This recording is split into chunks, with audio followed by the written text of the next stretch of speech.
So Yamato is really good in World of Warships, and I think that's great because it's also one of the oldest ships in the game. And for it to still be a really solid option all these years later is really nice to see. Of course, that does have to do with its long-range firepower. This ship is at its best at mid to longer ranges since it's a little weak at close range due to its poor armor layout and of course its weak AA. 6 full pens into a battleship at 24 kilometers for 24,000 damage. What a great way to start this game off. And I'm going to have a really good start in this game, but that's not really what I want to focus on.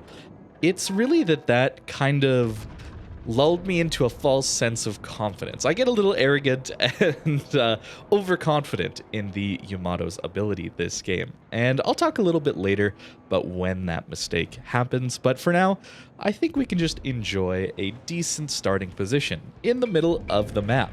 This, of course, is one of the best places to be in a Yamato since it has such good range and it's not too difficult to hit things at these long ranges since the shell arcs don't really change at longer ranges. The shell flight times are quite consistent since these shells are quite heavy, so they retain their speed out to long distances. Even a cruiser at near max range is something that I feel like I can hit. And he really doesn't start turning until it's a little too late. My team gets a good chunk out of him, and I think I'm going to get a little piece of him as well. Yeah, 2 hits for 10,000 damage is pretty good for a cruiser to be hit like that at these long ranges. But I'm just sitting in the middle of the map. My team has split off to either side, and I just want to see what kind of crossfires I can get.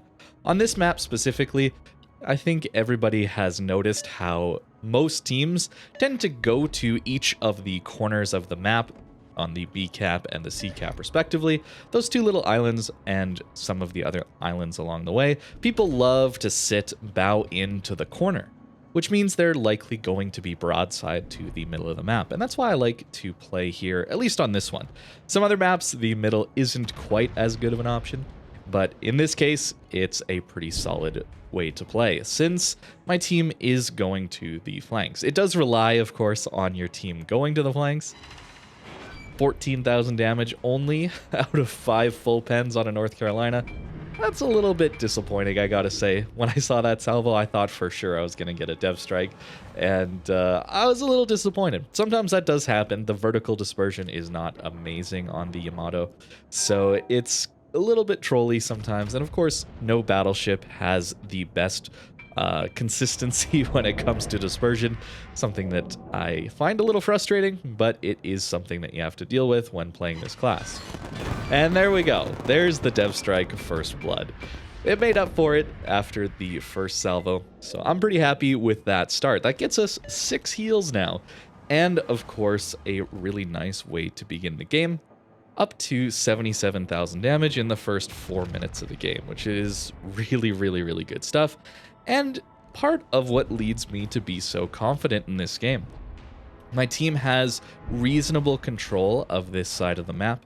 You'll notice that our team is pushing down the 1, 2, 3 lines, and the enemy team is starting to turn around and kite. So that's a really good thing. It allows us to get control of the B cap a little bit easier, and hopefully allow us to round the corner and get some crossfires in the guys on the 8, 9 lines for the enemy team. I was a little scared of these deep water torpedoes. Azashio, of course, gets 20-kilometer range on them, so definitely worth backing up and trying to avoid them. At this point, we're, well, 92,000 damage in 5 minutes is a really good start. And since the enemy team is starting to maneuver away from this flank, I decide to push forward. I've played quite passively, but I've also been fairly effective from this longer range. So with my team pushing up this flank, I want to push along the middle of the map with them. I don't want to get left behind, I guess I would say. As the enemy team pushes towards their home cap, I want to continue these broadside shots. So if I didn't move, the angle would slowly get worse, and of course they'd get farther and farther away. So I want to maintain this kind of angle to the enemy ships. But what I am not noticing is actually what's going on in front of me. That's gonna be what comes back to bite me here. Our team is losing a few ships, especially some of the ones that are holding at sea. They're going to be ready to run away in a little bit. So I'm going to be stuck bow in here as we get another, well, near devastating strike. Double Citadel into a Z10. That's pretty good from these ranges. Like I said, Yamato's great. I think this is one of the better ships at long-range firepower. I like it a lot better than Shikishima since I find 9 guns more consistent. I also like it better than Vermont because it has a faster reload than Vermont does. And unlike some of the other battleships with a similar reload and range, as we somehow Citadel a price send, he must have been in a turn lifting up that turtleback of his, so we actually end up getting a Citadel. Like I said, a really good start to this game. We very handily pushed them out of holding onto the B cap. But our team is pushed a little too aggressively on C, and that's going to be the issue coming up. But the thing that really sets the Yamato apart from the similar reload decent long-range ships like Montana, for example, is that it actually gets Overmatch. Being able to Overmatch is really crucial in random battles, since most of the time, you can't rely on teammates to set up crossfires with you, so then Overmatch becomes a little bit more important. Our Chengdu makes a hero play to take out the GDED on the enemy team. I was kind of getting worried about how we would deal with that guy. So fortunately, he's taken out, although we did lose a DD in the process. And now we're getting into the issue here. I haven't been paying attention to the map. I don't notice that we have basically lost our spawn side of these islands here, as there's an enemy destroyer and Yamato pushing up quite aggressively, and there's a Schlieffen on half HP. I still have 6 heals. You notice I haven't even used one of them, so I really should be careful here. I haven't been managing my position or my resources particularly effectively going into this fight. The Schlieffen does take pretty good damage when broadside, but I am going to need him dead very quickly, since being in Schlieffen's secondary range as a battleship who is, let's be honest here, I'm going to be forced to reverse here. I'm going to be forced to bow tank. Bow tanking a Schlieffen is not great. The secondaries are going to do a ton of damage and light a ton of fires. I'm also forced really hard bow into a Yamato, since giving any little angle is more than enough to get Citadeled. Unfortunately, that's a really bad first salvo. I may have aimed that a little bit too far in front of him, but still, it's not going to help our cause here. Although, what is going to be helpful is our secondaries lighting 2 fires instantly. It's pretty crazy RNG right there. But you notice the Schlieffen is coming back, and now I am all out of support. Our carrier has now died. He played a little too aggressive, lost a lot of HP at the beginning, and then of course the flanking Yamato is enough to take him out. So I don't have very much air support in crossfires here, and of course a pushing Schlieffen is a very dangerous threat. And I'm on half HP, having only used one of my heals so far. A Friesland is ready to HE spam us. This is bad. I could have completely avoided this situation had I been paying attention to the map, what my team was doing, and how the enemy team was pushing. I actually think that this game could have easily been a win had I been in a position to kite and support my team a little bit better. If I had been in the opposite direction, maybe kiting away from the A cap, then I could have maybe done a little bit more work to help kill the Schlieffen a little sooner, deal with the Yamato a little bit better as well, and of course not be caught in Friesland HE spam, which is a lot of damage coming in very consistently. The Schlieffen, of course, with its long-range secondaries, is going to do quite a bit of damage to us. I'm constantly worried, of course, about a Yamato popping up, since giving broadside to a Yamato is a great way to die in a Yamato. And there's also a Baltimore, so you can see how overwhelmed I am here, and I was pretty frustrated in the moment, but as I look back on this game, I really did make some huge positional errors. I didn't notice the enemy team pushing up.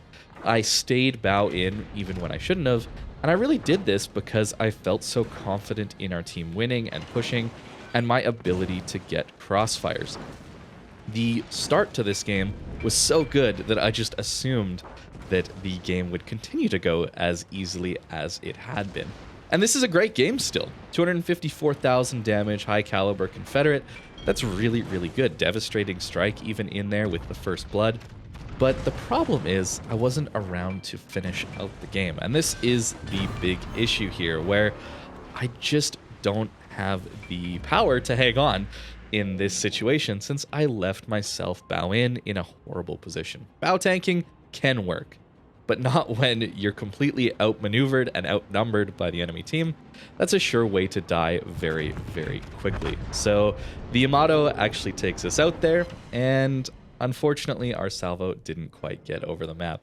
I was a little frustrated, as you can tell by the camera shake there, but it is definitely my fault that I died and that this one ended up in a loss. Unfortunately, no end score for this game since it was the last game of one of my streams, and I decided to call it after I died there. This is the build that I have been running on the Yamato. I really do enjoy running Emergency Repair Specialist to get just a little bit quicker to those heals. I think it's a really nice upgrade for 1 point on the Yamato specifically. Normally I'd run Gunfeeder if I don't have all the Overmatch or the potential of swapping to HE. That's really useful with Gunfeeder. But since I don't really want to use HE in the Yamato, Overmatch is really, really good on this thing.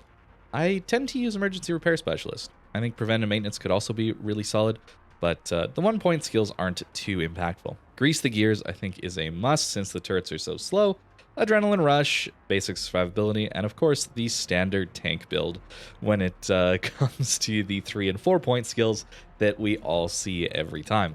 Not a lot of variety unless you're really trying to force secondaries, but Yamato really isn't good for secondaries since it doesn't have pen, accuracy, or range on those secondaries. Here is the upgrades, and again, pretty standard, just trying to tank, get as much accuracy as possible.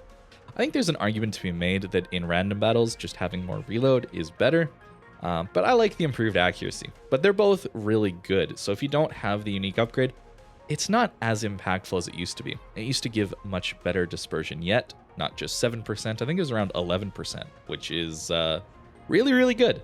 But the main battery mod 3 is also very good, since a faster reload on these caliber of guns is really strong.